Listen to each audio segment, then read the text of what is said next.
पवित्र श्रीमद् भागवत गीता, पवित्र चारों वेद, पवित्र कुरान शरीफ, पवित्र बाइबल, पवित्र गुरु ग्रंथ साहिब, पवित्र कबीर साहिब की वाणी में छुपे हुए गूढ़ रहस्य अर्थात तत्व को जानने के लिए कृपया अवश्य सुनिए जगत गुरु तत्वदर्शी संत रामपाल जी महाराज के मंगल प्रवचन।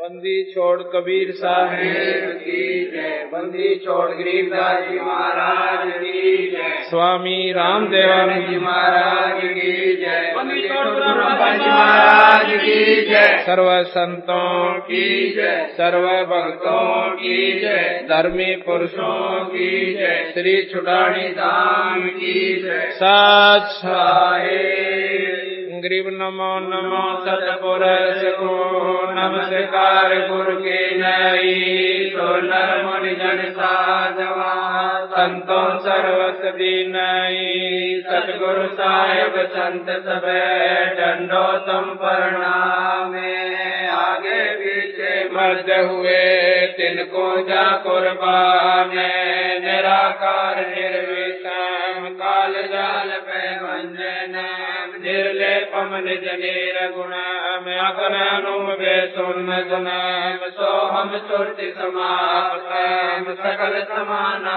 नीरतले उज्जवल हिरंबर हरदम में परवायता है वार पार नहीं मद तम ग्रीव जो तुमरे छद होई गणनायक गणताना करो अनुग्रह सोई पारस पद परमाना आदि गणेश मनाओ गणनायक देवन देवा चरण कमल लो जाओ आदि अंत कर सेवा ब्रह्म शक्ति संगीत मृद सिद्ध दाता सोई अवगत गुण यतीत सत्य पुरुष निर्मोही जगदम्बा जगदीश मंगल रूप मुरारी तन मन अर्पोती भक्त मुक्त भंडारी सुर नर मुनि जन जामे ब्रह्मा विष्णु महेशा शेष सहस्र मुख गावे पूजे आज गणेशा इंद्र कुबेर सरीखा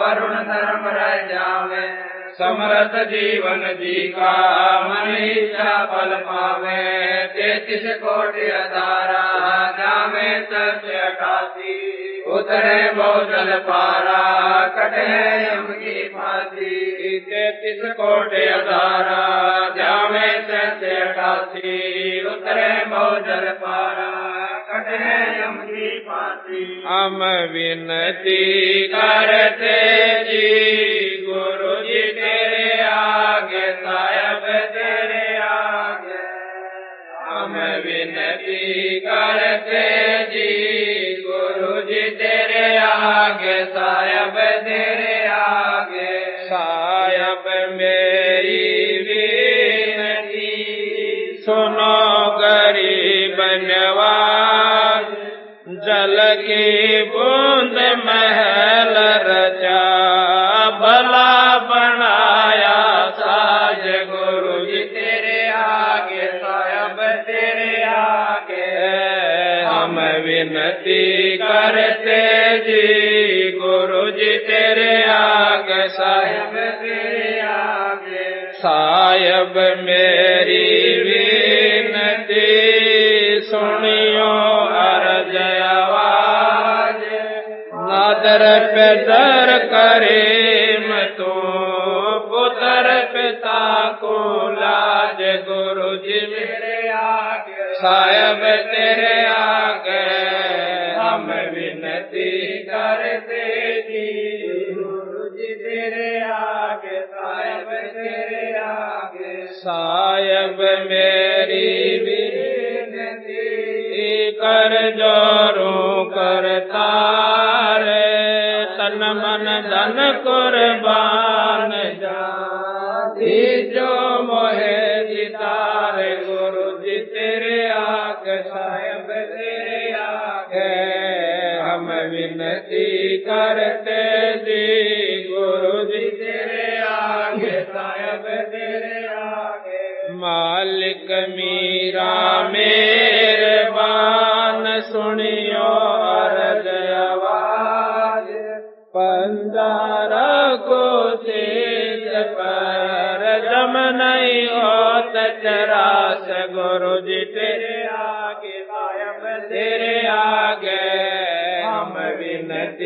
करते जी गुरु जी तेरे आगे साहेब तेरे आगे मीरा मो पे मेरे कर मैं आया तक शाम समरथ तुम्हारे आसरे बांधे जाम गुलाम गुरु जी तेरे आगे साहेब तेरे आगे हम विनती करते जी गुरु जी तेरे आगे साहेब तेरे आगे मैं समर्थ के आसरे दम कदम करता गफलत मेरी दूर करो खड़ा रहूं दरबार गुरु जी तेरे आगे साहेब तेरे आगे हम विनती करते जी गुरु जी तेरे आगे साहेब तेरे आगे अविनाशी के आसरे अजरावर की शान अर्थ धर्म कम मोक्ष हो समर्थ राजा राम गुरु जी तेरे आगे साहेब तेरे आगे हम विनती करते जी गुरु जी तेरे आगे साहेब तेरे आगे अर्ज आवाज अनाथ की आज की अरदास आवण जाना मेटियो दीजो निश्चल बास गुरु जी तेरे आगे साहेब तेरे आगे हम विनती करते जी गुरु जी तेरे आगे साहेब तेरे आगे अनंत कोट ब्रह्मांड का एक रति नहीं बार सतगुरु पुरुष कबीर है कुल के सिरजन आर गुरु जी तेरे आगे साहेब तेरे आगे हम विनती करते जी गुरु जी तेरे आगे साहेब तेरे आगे जुगन युगन के बाप सब युगन युगन के मैं जानत है जगदीश तू जोर किए बद फैल गुरु जी तेरे आगे साहेब तेरे आगे विनती करते जी गुरु जी तेरे आगे साहेब तेरे आगे अलल पंख अनुराग है सुन मंडल रथीर दास गरीब उदारिया सतगुरु मिले कबीर गुरु जी तेरे आगे साहेब तेरे आगे हम विनती करते जी गुरु जी तेरे आगे साहेब तेरे आगे अकाल पुरुष साहेब धनी अविगत अविनाशी गरीब दास शरण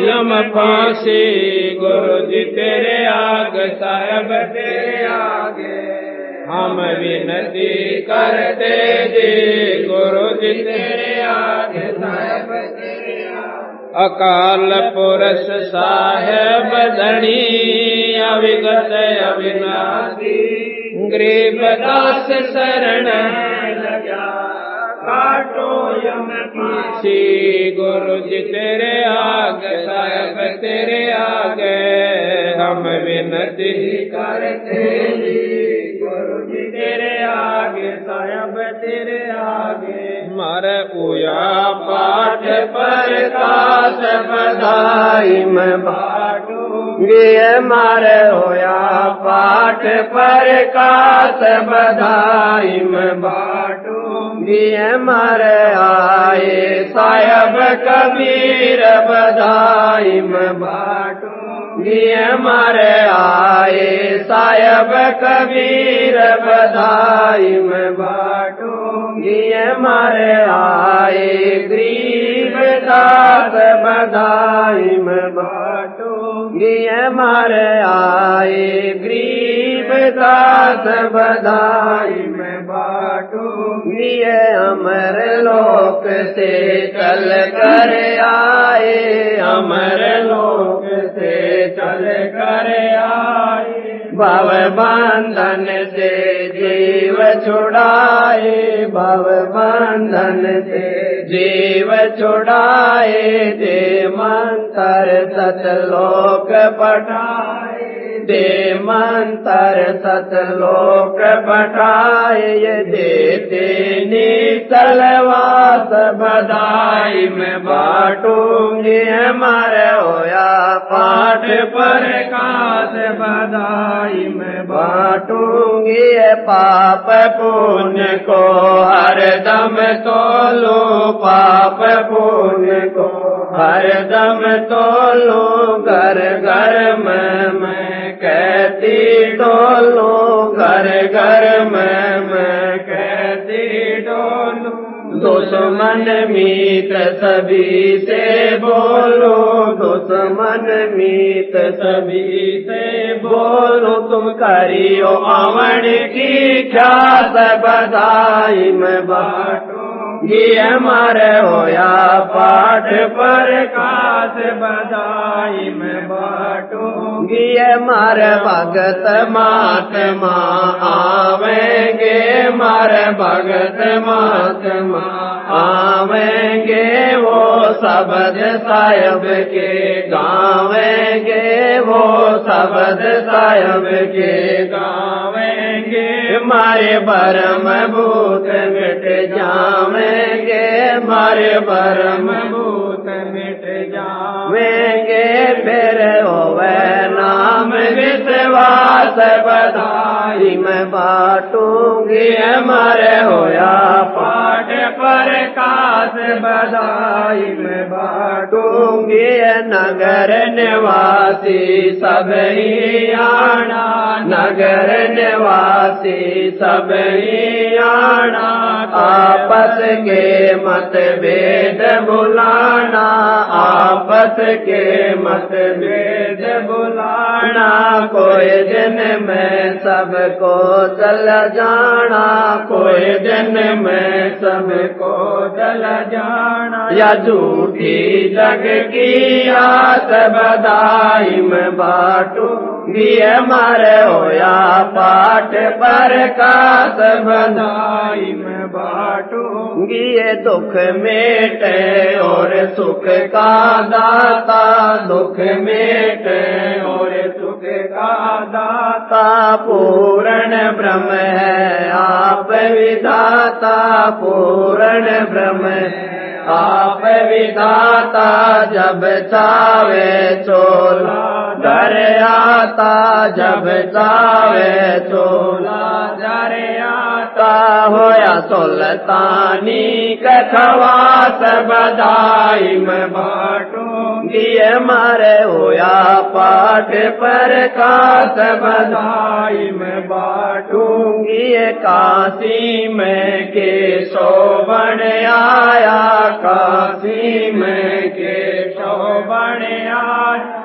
सामन के घर भोग लगाया, सामन के घर भोग लगाया, सेऊ धड़ पर शीश चढ़ाया, सेऊ धड़ पर शीश चढ़ाया, ये काटे करम की पास बधाई मैं बांटूंगी, हमारे होया पाठ पर कास बधाई मैं बांटूंगी, ये जिस घर में ये होता पाठ जी, जिस घर में ये होता पाठ जी, उन भगतों के हो जा ठाठ जी, उन भगतों के हो जा ठाठ जी, भगति ने 12 बाट जी, भगति ने 12 बाट जी, जिनको लगी न भजन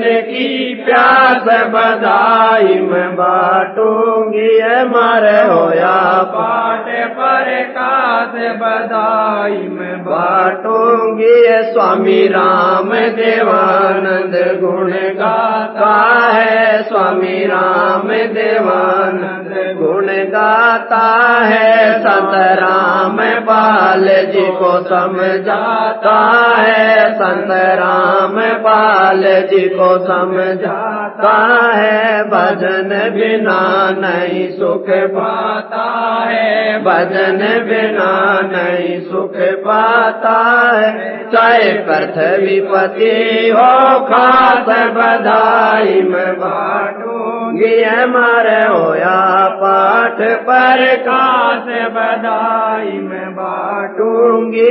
स्वामी राम देवानंद गुण गाता है, स्वामी राम देवानंद गुण गाता है। संत राम पाल जी को समझाता है, संत राम पाल जी को समझाता है। भजन बिना नहीं सुख पाता है, भजन बिना नहीं सुख पाता है। चाहे पृथ्वीपति हो खास बधाई में बाटूंगी, मरे होया पाठ पर खास बधाई में बाटूंगी।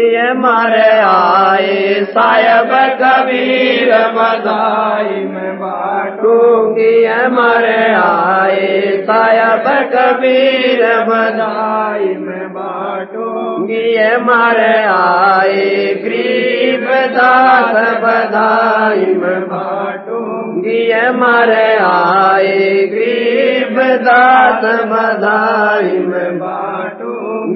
मारे होया पाठ पर खास बधाई में बाटूंगी, मारे होया पाठ पर खास बधाई में बाटूंगी। सत साहिब। परम पिता परमात्मा बंदीश्वर भगवान कबीर साहब तथा वही स्वरूप उन्हीं के अवतार सतगुरु बंदीश्वर गरीबदास जी महाराज की एक असीम कृपा हमारे ऊपर हुई है कि आज हम सत्संग के अंदर आए हैं। सभी शास्त्रों ने, सभी संतों ने इस बात का प्रमाण दिया है कि मनुष्य जन्म ये बहुत ही दुर्लभ है, अति दुर्लभ, महादुर्लभ। इसकी जितनी भी हम संज्ञा दे सकते हैं वो थोड़ी है। उसके उपरांत मनुष्य शरीर जिस भगवान आत्मा को आज प्राप्त है, उसके पिछले जन्म जन्मांतर के जो पुण्य कर्म हैं वो बहुत ही शुभ थे, क्योंकि शुभ कर्मी प्राणियों को परमात्मा एक मनुष्य का शरीर देता है। मानव शरीर, स्त्री या पुरुष, ये दोनों मानव शरीर कहलाते हैं। अंग्रेजी में इसे ह्यूमन बॉडी कहते हैं, ह्यूमन बॉडी, मानव शरीर। और इसके बाद जो सत्संग प्राप्त करती हैं, जो हंस आत्माएं जो सत्संग के अंदर आ जाती हैं, वो उन शरीरधारी पुण्य आत्माओं से ज्यादा पुण्य आत्मा है, उनके ज्यादा शुभ संस्कार हैं। क्योंकि रामायण में भी लिखा है तुलसी साहब ने कि पुण्य पुंज बिन मिल ही न संता, पुण्यों के ढेर लागे बिना शुभ कर्मों की अधिकता ना हो जावे जिस प्राणी की, उसको संत समागम प्राप्त नहीं होता। जो भगवान आत्मा मनुष्य शरीर प्राप्त करती हैं वो तो है ही हंस आत्मा, क्योंकि उनको परमात्मा ने आत्म कल्याण करवाने वाली यूनिवर्सिटी में दाखला मिल चुका है। उनको ये ड्रेस मिली हुई है कि ये स्टूडेंट है। और जो इस यूनिवर्सिटी में आकर, कॉलेज में आकर भी उस उद्देश्य को भूल चुके हैं कि हम आए थे किस काम के लिए और कर क्या रहे हैं, तो अज्ञान आत्माएं हैं, वो अपने इस अनमोल अवसर को बर्बाद कर रही है। इसके लिए संतों ने सत्संग के माध्यम से हमारे इस अज्ञान अंधेरे को हटाने के लिए बहुत जगह जगह पर डंडोरे पीटे हैं, जगह जगह पर आवाज लगाई है कि हे भोली आत्मा, ये मनुष्य शरीर का मिलना कोई बच्चों का खेल नहीं है, और इसके तू क्या लाभ उठा रहा है? माया जोड़न की होड़ लाली, बीड़ी शराब मांस तमाकू जो ना काम करने थे मनुष्य शरीर पाकर वो भी शुरू कर दिए। इस अंधेरे को सत्संग में हटाया जाता है। वो पुण्यात्मा जो सत्संग में आती है वो और ज्यादा शुभकर्मी होती है। और सत्संग में सुनी हुई बातों को जो अपने जीवन में ढाल लेते हैं, सत्संग में सुनी हुई बातों को जो अपने जीवन में ढालकर उनका अनुसरण कर लेते हैं, बुराई छोड़ देते हैं, परमात्मा का आसरा कर लेते हैं, उन भागवान आत्माओं के शुभ कर्मों का वर्णन नहीं किया जा सकता। और वो भी आज के इस गंदे कलयुग में। आज जितने भी हंसात्मा सत्संग के अंदर आई हैं ये शुभ कर्मी प्राणी हैं। इनको संत कहा है संतों ने, सतगुरु महाराज कबीर साहब ने। संत कौन होते हैं ये परिभाषा हम आपको आगे बताएंगे। परमात्मा को चाहने वाली आत्मा वो संत आत्मा होती है, उन्हें हंस आत्मा कहते हैं। आज बंदी छोड़ भगवान कबीर साहब पूर्ण परमात्मा पूर्ण ब्रह्म कबीर आज उन्होंने अपनी रजा बख्शी है कि रोहतक शहर के अंदर उस परम पिता परमात्मा की अमर कथा ये 5 दिन तक यहां पर चलेगी। गरीबदास महाराज जिनका ये ग्रंथ साहब हम आपको खोल कर सुनाएंगे और साथ में उन्हीं के सतगुरुदेव, उन्हीं की वही शक्ति की वाणी जो कबीर साहब है उनका भी साथ में उनकी तालमेल हम आपस को तुलना करके आपको समझाएंगे। मनुष्य जन्म के क्या कर्तव्य हैं, मनुष्य जीवन में हमने क्या काम करने चाहिए थे और क्या हमने नहीं करने चाहिए थे, वो जानकारी आपको इन 5 दिन के अंदर बिल्कुल विस्तृत रूप से दी जाएगी। जो पुण्यात्मा लगातार 5 दिन का सत्संग सुन लेगी उसको किसी प्रकार का संशय नहीं रहेगा भक्ति के मार्ग में, और फिर विचार करने पर बाध्य होगी वो हंसात्मा कि ये मनुष्य परमात्मा ने ये डले ढूंढता ही नहीं दिया था। हम क्या करते हैं, बच्चे हो गए,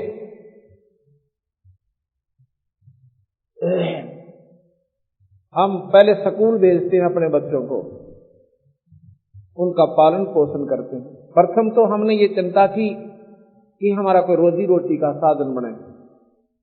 फिर घर वालों ने चिंता बनी कि बच्चे का ब्याह कर दें, लड़का हो तो लड़की, शादी होगी।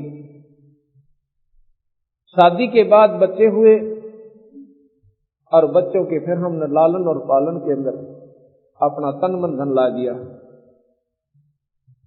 उसके बाद बच्चे जवान हुए, उनकी शादी कर दी। शादी के बाद मनोकामना हमारे मन में आई है, परमात्मा इनका संतान हो, मेरा वंश चले। वह भी सुन ली ईश्वर ने कि संतान यानी पोता और पोती, जोता और ज्योति हो गए।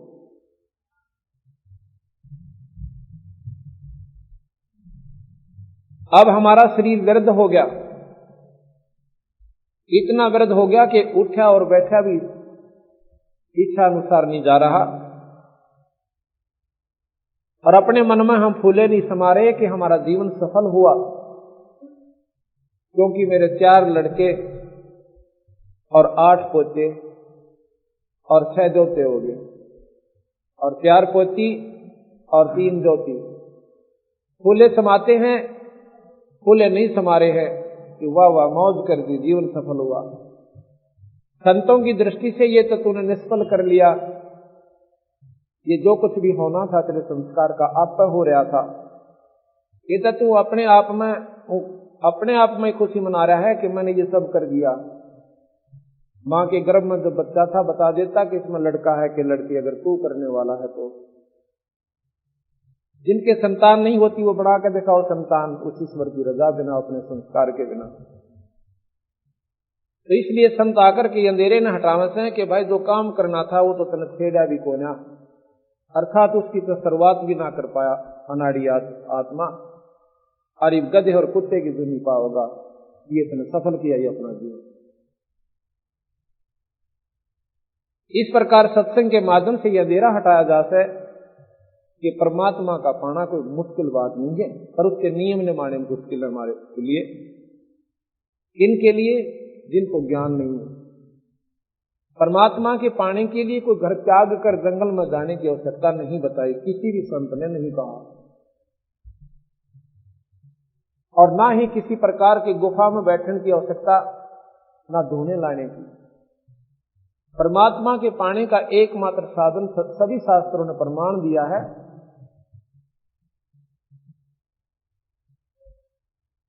रामायण के अंदर हम बहुत बड़ी कथाएं भी सुनते हैं, और परमात्मा को पाने की हमारे अंदर उमंग भी बढ़ती है, और उसमें सारी रामायण का एक ही सार है। रामायण की सारी कथा को सुनकर आत्मा में कुछ जानकारी होती है।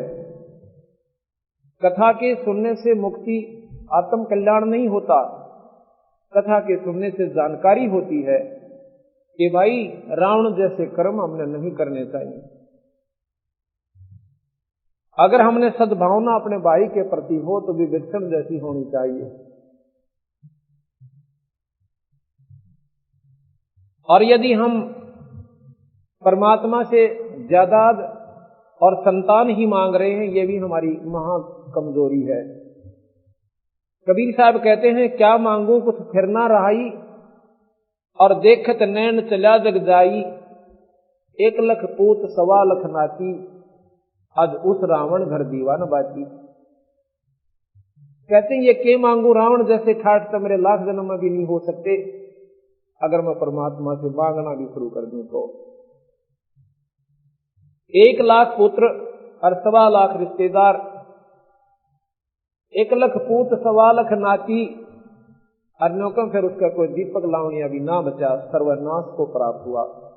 एक परम पिता परमात्मा के नाम बिना ये जीव इतना लुट जाएगा आखिर में, और फिर पश्चाताप पड़ेगा। ये हमने जानकारी हुई तो फिर परमात्मा के पाने की रुचि उत्पन्न होती है।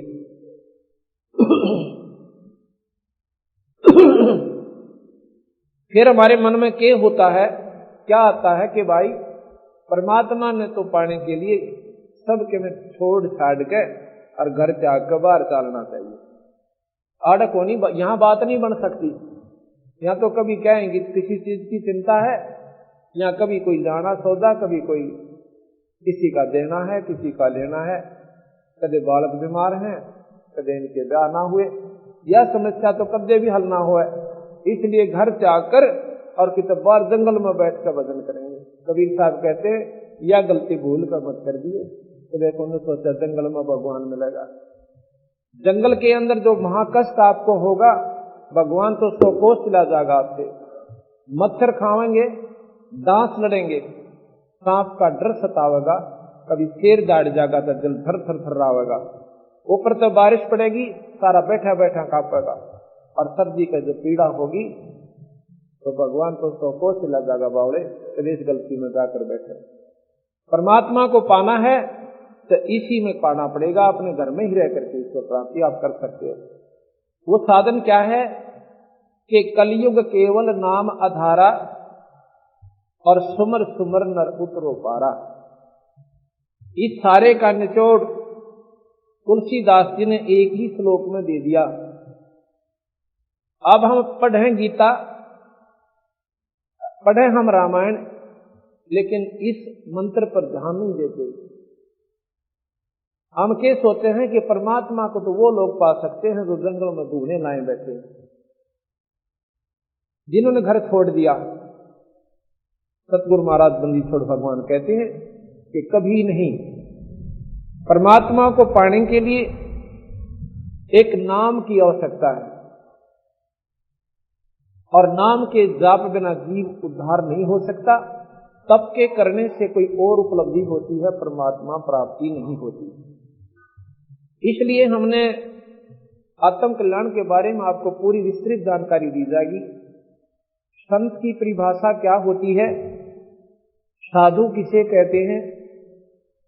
परमात्मा पाने का एकमात्र साधन है केवल नाम का जाप। कौन से नाम का जाप और किस विधि से? परमात्मा कौन है, परमात्मा की परिभाषा क्या है, उसको कैसे पाया जाता है, ये 5 दिनों के अंदर आपको बहुत ही विस्तृत ढंग से बड़े प्यार के साथ सुनने को मिलेगा। इन 5 दिन के सत्संग में जो प्राणी लगातार सुन लेगा वो बाध्य हो जाएगा कि परमात्मा, आज तक हमने ये बात कभी सपने में भी नहीं सुनी थी। रामायण सुनी, महाभारत सुनी, गीता जी का पाठ खूब किया और सुना, वेदों की जानकारी जरूर हुई संतों के माध्यम से कि वेद बड़े श्रेष्ठ ग्रंथ हैं हमारे। पुराण सुने, पुराणों के अंदर परमात्माओं की महिमा की जानकारी हुई। आज आपको 5 दिन के अंदर हम ये सभी शास्त्र भी सुनाएंगे, पर ये बहुत संक्षिप्त रूप में और पूर्ण रूप से ज्ञान परिपूर्ण आपको होगा, सुनाए जाएंगे। इनसे आगे की जो कथा है, क्योंकि आज तक हमने स्वर्ग सुना था, जितने भी ग्रंथ, जितने भी पुराण शास्त्र संत हमारी जो संपर्क में आए थे, हमने स्वर्ग से ऊपर कोई शब्द नहीं सुना था। अब आपको पता चलेगा कि स्वर्ग तो सबसे बड़ा धोखा इस जीव के साथ है, और इससे ऊपर एक सत्यलोक है। उस सत्यलोक का जब मार्ग हमें पूर्ण संत से मिलेगा तो हमारा पूर्ण छुटकारा यहां से होगा। सृष्टि कैसे रची गई, इसकी आवश्यकता क्यों पड़ी? यहां पर कोई भी प्राणी सुखी नहीं, दुख का पहाड़ जीव के ऊपर हरदम टूटा रहता है। आज जो प्राणी सुखी नजर आवत है और कल ना जाने के बिजली पड़ गया, कोई एक्सीडेंट में परिवार का सदस्य चला गया, कोई बीमारी के कारण मर गया, किसी की टांग कट गई। इस प्रकार हमारे 1 सेकंड के अंदर ना बेरा के कहानी यहां पर बीत जावे, और हम फिर भी नो ना सोचते कि हम आए कि किस कारण थे यहां पर। आप जंगल में रात्रि के समय जंगल में जाकर देखो एक बार, कितना भयंकर स्थान है ये। कालजे की धड़कन नहीं रुके सारी रात, कितना शेर बोल रहे हैं, कितना रीछ चिंगाड़ रहे हैं, कहीं सांप का डर हो रहा है। और हम अपनी बहन बेटियों को भी किसी स्थान पर जन्म भी नहीं भेज सकते, ऐसा गंदा लोक है ये। यहां पर हमने एक पुलिस बनाई, एक महकमा तैयार किया अपनी सुरक्षा की खातिर, ताकि हमारी इज्जत बची रहे, और सीमा की सुरक्षा के लिए हमने सेना तैयार करी। एक राजा चुना कि तू हमारी रक्षा कराकर हम अपना पेट भर लेंगे, हम तुझे टैक्स दिया करेंगे, ताकि ये कुछ समय हमारा ठीक ढंग से व्यतीत हो जाए। अगर ये व्यवस्था हम ना करें, या पशु से भी बदतर जीवन इस मनुष्य का हो जाए। सर्दी आती है, इतनी आवा है कि कितना मकान बना के रजाई लेकर मोटे वस्त्र हमने धारण करके अपनी जान बचानी पड़ती है। गर्मी आती है तो कूलरों का भी प्रबंध करके इस 500 के पुतले को हम सुरक्षित रख पाते हैं। बरसात आती है, फ्लड का बाढ़ की बाढ़ आ जाती है, और गांव के गांव उजड़ जाते हैं, हजारों व्यक्ति मर जाते हैं। ऐसे गंदे लोग में आकर हम फिर भी यहीं पर सुख ढूंढने की कोशिश कर रहे हैं। संत ये बताना चाहे भाई, ये तो दुख का कहर है ये लोग। या ना तो रंग सुखी, गरीब आदमी ने सोचा यो पैसे वाला व्यक्ति गणाए सुखी होगा, जिसके पास कार और कोठी। आज जिसके पास कार और कोठी हो, उनसे एक बार मिलकर देखियो जाके, उनके दुख सुनकर अपने को भी रोना आ जाएगा, इतना घर उसके घर में पैर पावेगा। कोई आज सुखी है तो कल हो सकता है कुछ भी उसकी गिरना। और सेठ ने सोचा जो पैसे वाला है, वो ने सोचा राजा बहुत सुखी, इसके आगे पैसा बड़ी सेना घूमती है और दुनिया आदर करती है। और कोई राजा से मिलकर देखना, रात में बेचारे नींद भी ना आती, सारी रात फटका लगा रहे, कोई एमएलए ना टूट जा, कोई एमपी ना चला जा, सुबह मेरी कुर्सी ना पावे। उसके बाद राजा ने सोचा है ये देव लोग बहुत सुखी होंगे जो स्वर्ग के अंदर रहते हैं। गरीबदास जी महाराज कहते हैं वो महादुखी, वो देवता लोग कति सुखी नहीं। वहां यहां से भी ज्यादा राग द्वेष काम क्रोध और बहुत ज्यादा वहां पर इससे भी ज्यादा गलत कहानियां होती हैं। इंद्र और राहिला का प्रमाण और भी बहुत से ऐसे कर्म वहां पर होते हैं जो कि यहां पर वर्णन करने योग्य भी कोई नहीं। फिर जब देव शरीर किन्हें प्राप्त होता है? जिन्होंने यहां डटकर भक्ति करी, भगवान विष्णु शिव माता और ब्रह्म की, और अच्छे पुण्यदान किए, उनको देव पदवी दे दी जाती है। उनका फिक्स समय होता है और उनको आखिर में ये पता हो जाता है कि 10 वर्ष तेरे इस स्वर्ग के अंदर रह गए, और उसके बाद ये जानकारी होती है कि अब तू नरक भी भोगेगा। क्योंकि 3 लोक का सबसे मुख्य नियम है कि जैसे कर्म प्राणी करेगा उसने दोनों भोगने पड़ेंगे। ये दोनों भोगे होते हैं। उन कर्मों के लिए स्वर्ग बनाए और पाप भोगने के ताई नरक बनाए, और कुछ ऐसे कर्म बनाए जो कि आपको 184 में ही भोगे होंगे।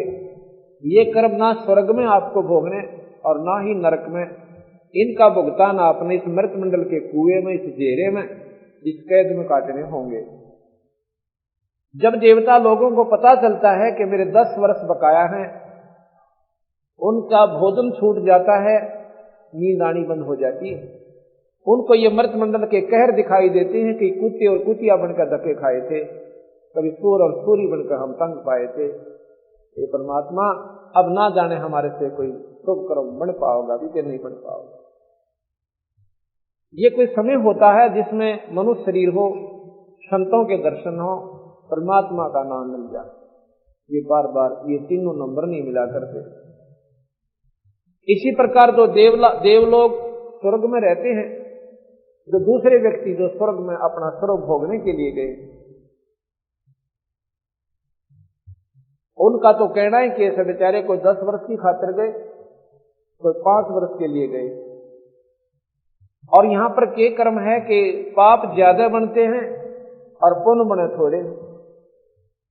पुण्य तो स्पेशल विधि से करना पड़ता है, कोई कथा का अनुष्ठान करवाना पड़ता है, कोई यज्ञ धर्म करना पड़ता है, संतों का समागम करवाना पड़ता है, जब कि साल भर में एक पुण्य हम कर पाते हैं।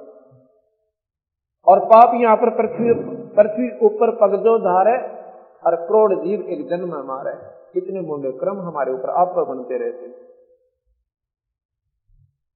तो स्वर्ग थोड़े दिन, नरक ज्यादा दिन हमें भोगना पड़ता है। अब वो स्वर्ग के देव क्या समझते हैं कि देवराज इंद्र को बहुत सुख है, और जो स्वर्ग के अंदर प्राणी हमारी तरह जैसे हम प्रजा हैं, वो ये सोचते हैं कि भी देवता गणे सुखी। और देवता कहते हैं कि देवराज इंद्र यानी स्वर्ग का राजा बहुत सुखी है। और स्वर्ग के राजा की बिरान माटी दुर्गति कबीर साहब ने गरीबदास से बताई कि के बनता उनके संग में आश्चर्य। एक समय बताते हैं मार्कंडे ऋषि तप कर रहा था और काफी वर्षों तक साधना कर रहा है। इंद्र को 2 चीज अच्छी नहीं लगती, एक तो कोई यज्ञ ना कर ले और दूसरी कोई तप ना कर ले, कहीं तेरी गद्दी ना चली जा।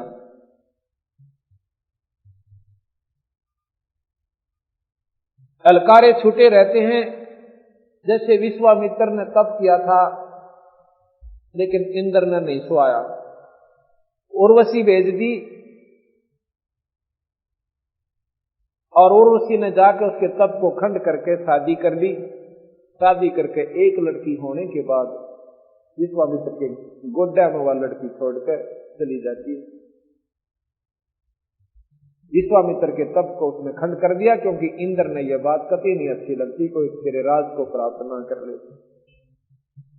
मार्कंडे ऋषि ने जब घोर तप किया, जाप कर रहा था, इंद्र ने सोचा कि ये ऋषि तो तेरी गद्दी को अवश्य प्राप्त कर लेगा।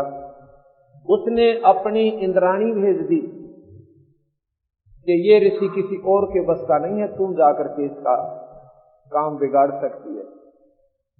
कहते हैं उर्वशी आई, चारों तरफ बड़ी सुगंध छोड़ दी, बड़ी अच्छा ऋतु बना दिया, और स्वयं मार्कंडे ऋषि के सामने नाचने लगी। ऋषि की आंखें खुली हैं और देख रहा है। उर्वशी खूब नाच नाची, सैकड़ों प्रकार के उसने अपने सारे बाजे बजा लिए और बढ़िया गाने तो गाने एक से एक बढ़िया सुना लिए, पर मार्कंडे ऋषि टस से मस नहीं हुए। गरीबदास जी महाराज ने लिखा है कि आखिर में वो कति नगन हो जाती है। तब मार्कंडे ऋषि कहता है, बेटी ये बहन यहाँ के काम आई थी। इतनी बात को सुनकर उसी शर्मांदी हो जाए, वस्त्र पाकर कहती है, भगवान हे ऋषि जी, इस बनखंड के ऋषि तो मेरे स्वरूप को देख कर ही पागल हो लिए थे, और तुम ना जाने कहाँ रहती है तुम्हारी समाधि। तुम क्या समाधि क्या चीज है ये बताएंगे आपको आने वाले समय में। समाधि एक ऐसी स्थिति आ जाती है, ये प्राणी यहाँ से बहुत दूर पहुंच जाती है इसकी सुरती, और वहां पर कोई चीज देख रहा होता है, तो क्या पूछती है कि आपकी समाधि कहाँ थी जो आपने मेरे इतने सुंदर गाने और नाच भी पसंद नहीं आए। मार्कंडे ऋषि बोला कि तू कौन है, कहां से आई है उर्वशी? तो वो कहती है कि मैं इंद्रलोक से आई हूं, और आप ना जाने आपकी समाधि कहां थी जो कि आप मेरे इस सारे खेल को नहीं, इससे डिस्टर्ब नहीं हुए, यानी इससे आपका मन भंग नहीं हुआ। तो वो कहने लगे कि आप एक काम करो, मार्कंडे ऋषि से वो ऋषि कहती है, क्या कि आप मेरे साथ इंद्रलोक में चलो। अब क्या की खातिर कि नहीं तन्नो कहेंगे या मल अखाड़ा हाराई और मेरी हंसी करेंगे वो लोग। तो वो कहने लगे कि ये इंद्र मरेगा जब तुम क्या करेगी? कि ऐसे ऐसे मैं 14 इंद्र वरूंगी, मेरी इतनी आयु है उस इंद्राणी की कि 14 इंद्र मैं भोग के और तब मैं मरूंगी, और जितने इंद्र मरेंगे वो गधे बनेंगे और मैं मृत मंडल में फिर गधी की लूंगी। ये स्वर्ग की उपलब्धि गरीबदास महाराज बताते हैं। स्वर्ग का राजा इंद्र इस मृत मंडल में वहां अपने पुण्यों के प्रभाव से स्वर्ग का राज्य भोग के, और यहाँ इस मृत मंडल में गधे की जूनी पाता है। और जो उर्वशी जो 14 इंद्रों की आयु तक उनकी पत्नी बनी रहेगी, वो आखिर में स्वयं स्वीकार करती है कि मैं मृत मंडल में गधी की जीऊंगी। तो फिर मार्कंडे ऋषि कहता है कि मेरे को तू वहां किस लिए ले जावा थी? कि अपनी इज्जत रखन ताई। गरीबदास जी महाराज कहते हैं, मार्कंडे ऋषि बोला फिर गधियां की इज्जत की थी, जब 14 तेरे खत्म वही हो जाएंगे फिर इज्जत की तरफ बात क्या की रहेगी। उर्वशी शर्मिंदा होकर चली जाती है, इंद्र आ जाता है। इंद्र कहता है, बंदनिवास इंद्र की गद्दी को प्राप्त करो, हम हार गए तुम जीत गए। मार्कंडे ऋषि कहता रे इंद्र तू क्या कहे? इंद्र का राज हमारे लिए काग की बीट है, ये हमने ना चाहिए, तुझे बनी रहे। उर्वशी को महाराज ने बताया था, मार्कंडे ने, जब उसने पूछा था कि आपकी समाधि कहाँ रहती है, कहने लगा कि मेरी समाधि वहां रहती है ब्रह्मलोक में, जहां पर तेरे जैसी तो उन नाचने और गाने वाली अप्सराओं के पैर धोती है। और मत न देख के क्या रीजू। तात्पर्य उनका ये था कहने का कि जो वहां पर सुख है उस ब्रह्म दरबार के अंदर है, यहाँ तो स्वर्ग में भी कोना। इस प्रकार इंद्र से कहा मार्कंडे ने, इंद्र छोड़ दे सुलझेड़े ने, कुछ ना जरा इस राज में, ये 2 दिन का सुख से भाई फिर पशु दुनिया में जाएगा। अरे ला तेरे को रास्ता बता देता हूं, और ब्रह्मलोक में तू वहां की साधना कर ले, त्यागी सत्य सांगना। अब जिसने थोड़ा सा भी यहाँ सुख है वो उसने त्यागण में कति राजी नहीं है। इंद्र क्या कहता है कि महाराज जी ये तो मौज मारन दो, फिर देखांगे कदे। फिर टट्टू देखा जगत अपने पासे के देखेगा। देखना तब है जब शुभ अवसर मिल रहा, संत मार्ग दर्शन करने लगे। हम तो पृथ्वी के राज को ही बहुत कुछ मानते हैं, और संतों ने स्वर्ग के राज को भी काग की बीक कहा। गरीबदास जी महाराज कहते इंद्र दा राज काग दा बिस्ता, ये जो काग की बीज के समान है, जिन संत ने उस परम पिता परमात्मा सतपुरुष के मार्ग का पूर्ण ज्ञान हो गया। स्वर्ग क्या चीज है? कबीर साहब गरीबदास जी हमें बताते हैं कि जिस प्रकार इस गर्म क्षेत्र में 10 महीने काम किया और 5-7 हजार रुपए बचाए, उन 5-7 हजार रुपयों को लेकर के शिमला चले गए साहूकार लोग, क्योंकि जिनकी पूंजी बच जाती है आवश्यकता से ज्यादा वो साहूकार कहलाते हैं। और शिमला चले गए 2 महीने लुआ के पहले वहां पर काट कराते थे। अब तो घर घर कूलर हो गए और एयर कंडीशन भी लाग गए, पहले नहीं होते थे। और एयर कंडीशन भी वो ला सकते हैं जिनके पास पैसे ज्यादा हैं। तो वहां चले गए जी, वहां पर सारी जो है खाना पीना, होटल में या धर्मशाला के अंदर रहना, वो सब किराए पर मिलता है। उस 10-5 हजार की पूंजी ने वहां समाप्त करके मुंह लटका के वापस अपने कर्म क्षेत्र में ये प्राणी फिर आ जाता है। और फिर 10 महीने फिर मेहनत करो, लाल पीले हाड करो, और 5,000 रुपए कमा के फिर 2 महीने फिर मौज मारो। तो गरीबदास महाराज कहते हैं ये रहट का कुआ लोई, या गड़बंजा है सब कोई, ये कीड़ी कुंजर और अवतारा, हर हर डोर बंधे कई बारा। ये तो क्या मना करो गोया भाई। अब 10 महीने तो यहाँ लाल पीड़ा होना और 2 महीने अपनी मौज मारे। जैसे बड़े रेस्टोरेंट में आप चले जाइए, 5-7-10 हजार रुपए ले जाइए और 2 दिन में आपका झाड़ का पल्ला उल्टा आ जाइए, जो मांगोगे वो मिलेगा। तो वो होटल है उन साहूकारों के लिए जिन्होंने यहाँ पर पुण्य कमा लिए। वह जाते ही सब स्वर्गवासी प्राणियों के पुण्य जमा करा लिए जाते हैं। वो सारी पूंजी वहां पर उनके बैंक में जमा हो जाती है, इंद्र के पास। और फिर कहते हैं ये कल्प वृक्ष, ये कामधेनु, जो चाहिए सो खाओ पियो और मौज मारो। इधर ये नाचने गाने वालों अप्सराओं का वो बना हुआ है स्थान, यहाँ जाओ, वहां टिकट कटवाओ अपनी, जाओ आपकी ऑटोमेटिक टिकट वहां पर आपकी पूंजी से तीन होती रहेगी। कल्प वृक्ष ऐसा पेड़ है कि जिसके नीचे बैठकर ये प्राणी जो भी कल्पना मन में करता है वही उसको उपलब्ध हो जाती है। कामधेनु ऐसी गाय है जो उसे मांगता है उसे तुरंत मिल जाता है, खाने का पीने का कितना अच्छा मोहन भोजन हो। लेकिन बंदी छोड़ महाराज कबीर साहब कहते हैं भाई पूंजी या गांठ तेरी कटन लाग रही, कहते कौन सोता है अकूब स्वर्ग में वैसे मुफ्त में मौज मिल गई। और जब वो पूंजी समाप्त हो जाएगी, अल्टीमेटम आ जाएगा कि तेरा 5 साल की या 10 वर्ष की बाकी रह रही है स्वर्ग के अंदर उपलब्धि, ये आपका जो स्थायी स्थान है 5 वर्ष या 6 वर्ष का बकाया। फिर इसकी गीबंद है अको कट्या रोग भाई, फिर उस बाड़े में जाना मर्त मंडल के में अन्ना बेरा वहां कर्म बने शुभ या ना बने। उसके दौरान एक और उनको पता होता है कि इसके बाद भाई नरक में भी जाना पड़ेगा, क्योंकि पुण्य थोड़े बनते हैं पाप घने बनते हैं, ये दोनों भोगने पड़ते हैं। जैसे हम तीर्थ पर जाते हैं, क्यों जाते हैं? कोई स्वार्थ लेकर, कोई तो अपने घर में सुख चाहने के लिए, कोई पुत्र प्राप्ति के लिए, या अन्य कोई साधना मन में संकल्प करके जाते हैं, या कोई बिल्कुल ही अच्छे साधक हैं वो आत्म कल्याण के लिए है तो स्वार्थी। जब हम यहां से चले, मान लो हम गया जी जाते हैं,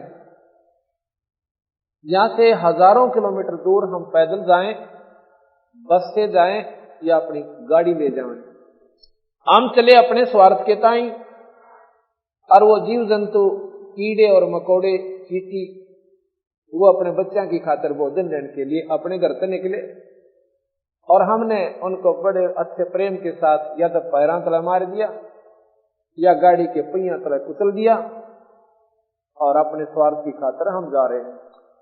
तो यहां पर दोनों कर्म लगते हैं इस प्राणी को, पुण्य और पाप। जैसे जमींदार खेत में फसल तैयार करता है, फसल तैयार करने के लिए सारा वर्ष लाल पीला बन जाता है, वो पहले उसकी गुड़ाई करता है, घास झाड़ धंखाड़ पैदा हो जाते हैं, और वही फिर उसको समय आने पर बीजता है। बीजने के बाद खाद और पानी की पूरी व्यवस्था उसने करनी पड़ती है।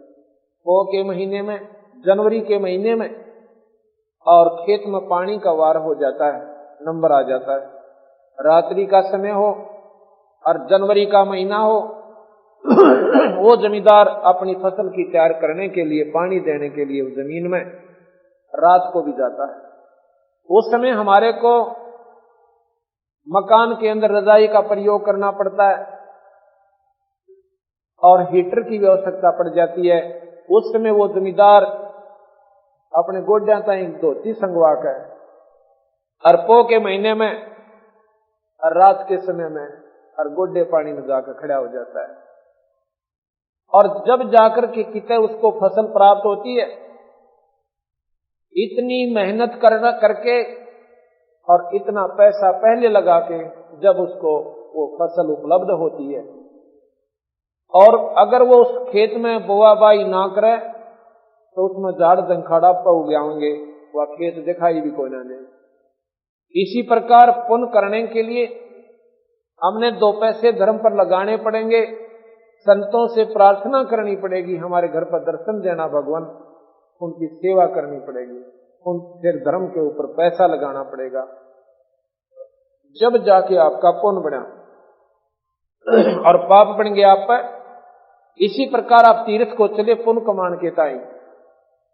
मान लीजिए आपने तीर्थ का एक फल मिला और उसके दुष्परिणाम आपको 1000 हो गए, दोनों भोगे होंगे। कोई न सोचे कि कर्म कट जाएंगे, कभी नहीं।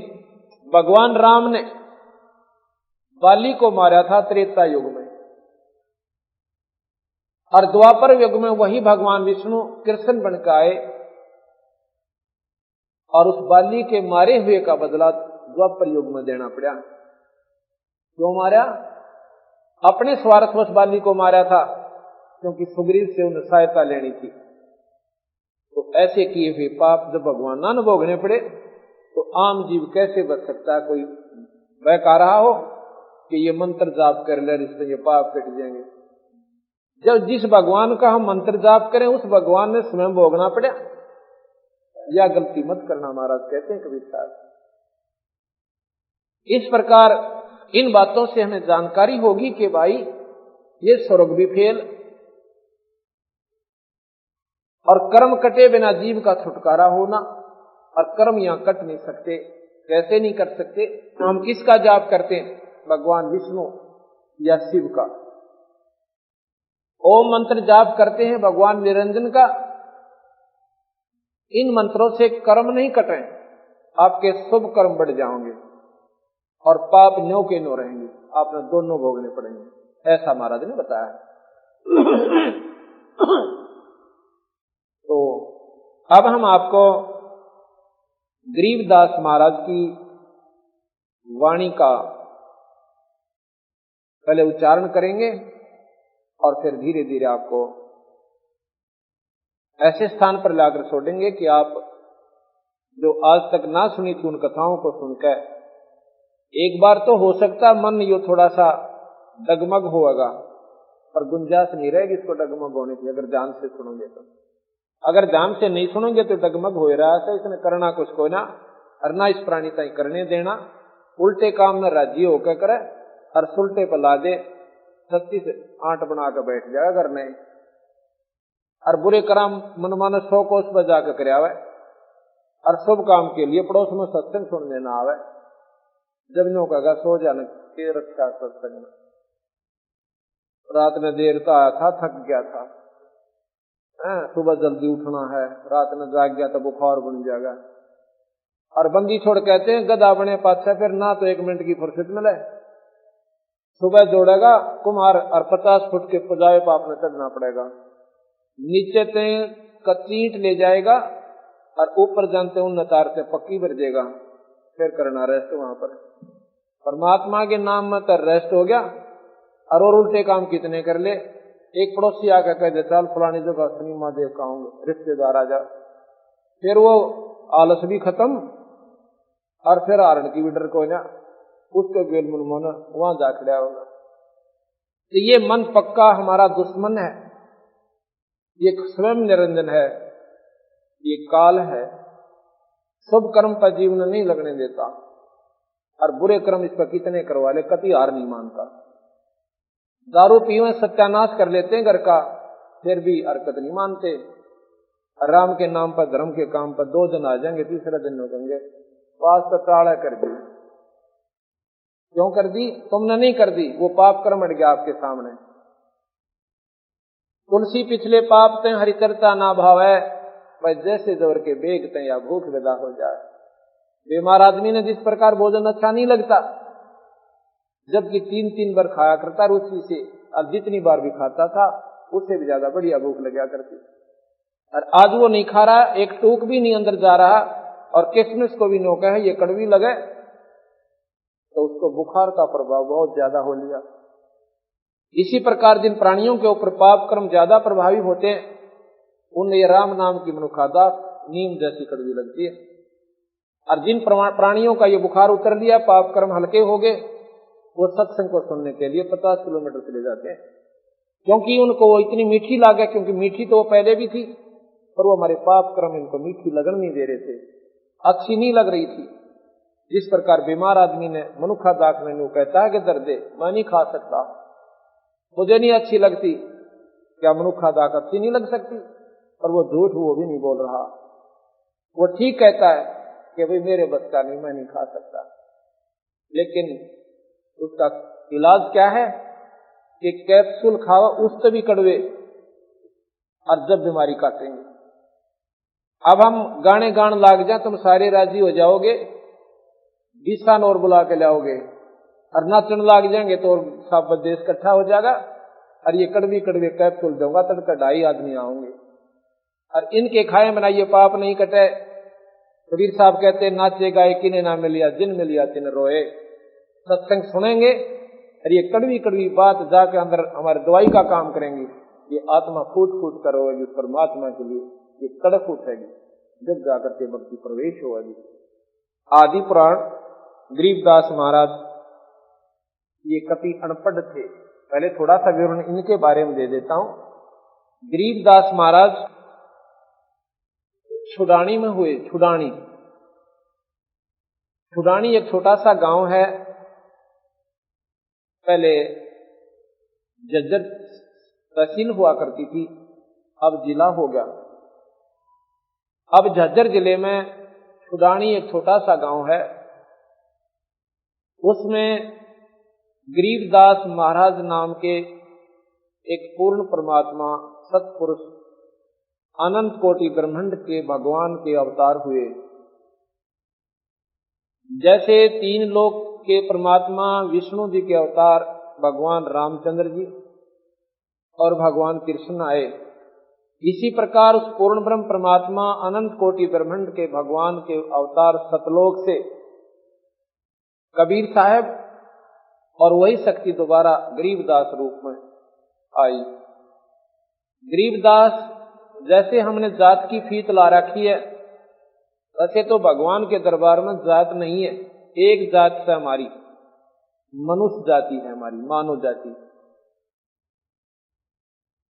लेकिन ये समाज अपनी फीत लगाए बैठा है, तो उस फीत के अनुसार वो जाट जाति में थे। उनके पिताजी करोथा गांव के रहने वाले थे। ये यहां से 13.5 किलोमीटर की दूरी पे गांव करोथा पड़ता है। 12 किलोमीटर दूरी पर। बलराम जी धनखड़ नाम के एक जाट, वो ब्याह रखे थे छुडानी में। उनके ससुर के यहाँ जमीन बहुत ज्यादा थी, 2,500 बीघा, वो बड़े बीघे जो कि 3.25 बीघा का होता है जमीन थी। और उनके कोई संतान नहीं थी, शिवलाल जी थे छुडानी के, जो बलराम जी के ससुर और गरीबदास जी के नाना जी। गरीबदास जी महाराज का कोई मामा नहीं था, उनकी माता का नाम श्रीमती रानी देवी था, रानी का कोई भाई नहीं था। तो शिवलाल जी ने अपने जमाई बलराम जी को घर पर रहने की प्रार्थना की। उन्होंने बहुत मना किया, अगर नहीं, पहले इस बात को बहुत बुरा माना करते थे कि जमाई ससुराल में रहे, बहुत ही बुरा मानते थे, कतई नहीं रहा करते थे। लेकिन ज्यादा आग्रह करने से उसकी सास भी रोने लगी, बेटा हमारा और कौन रह गया, एक तो लड़की और फिर हमारा यहाँ पर इसने संभाला कौन गा। तो घर वालों ने भी, क्रोखे वालों ने भी, उनके माता पिता ने, बलराम जी के ने भाइयों ने कहा कि भाई ठीक बात है कि कोई बुरी बात नहीं है, हर से मान ले, वो भी अपना ही घर है, जब संपर्क हो गया रिश्तेदार कोई दूसरे थोड़े होते हैं। ऐसा उनका ज्यादा आग्रह करने से बलराम जी वहां रहने लगे तो इतने शर्माया करते थे कि खेत में रहते घर मानते को ना। कहते हैं वहां 12 वर्ष जब उनको रहते को हो गए, जब गरीबदास महाराज की उत्पत्ति हुई, 12 वर्ष के बाद वहां गरीबदास जी जब बाद उत्पन्न हुए, तो गरीबदास महाराज सन 1717 में विक्रमी संवत 1774 में बैसाख उतरते की पूर्णिमा के दिन वो परम पिता परमात्मा का अवतार हुआ। गरीबदास जी महाराज जब 10 वर्ष के थे और पाली जाते थे, पहले पढ़ाई नहीं थी, कतई अनपढ़ थे, और उनके नाना जी गौ बहुत रखा करते थे। उन गौओं का वो गरीबदास, उनका नाम गरीबूदर रखा था। क्यों? बूढ़ा सा नाम ढूंढा करते नदीज की औलाद का, कदे बढ़िया नाम दर्जरी उम्र ना जावे, तो उसका नाम गरीबूदर दिया। गरीब यानी कोई अभिमान का नाम ना हो, जिससे बच्चा हमारे हाथ में ना रहे, भगवान नाराज हो जाए, ऐसी हमारी धारणा होती थी, इतनी धार्मिकता थी हमारे अंदर। गरीब नाम दर दिया, गरीबू कहने लग गए। 150 के करीब गायें तो अपनी थी, और भी गांव के 5-4 पाली इकट्ठा गांव का गाय का समूह करके, और उन्हीं की जमीन में चराया करते थे, चरागा बना रखे थे बहुत लंबे चौड़े। जमीन बहुत कम बुवाई होती थी, क्योंकि बारिश होगी तो बोलिया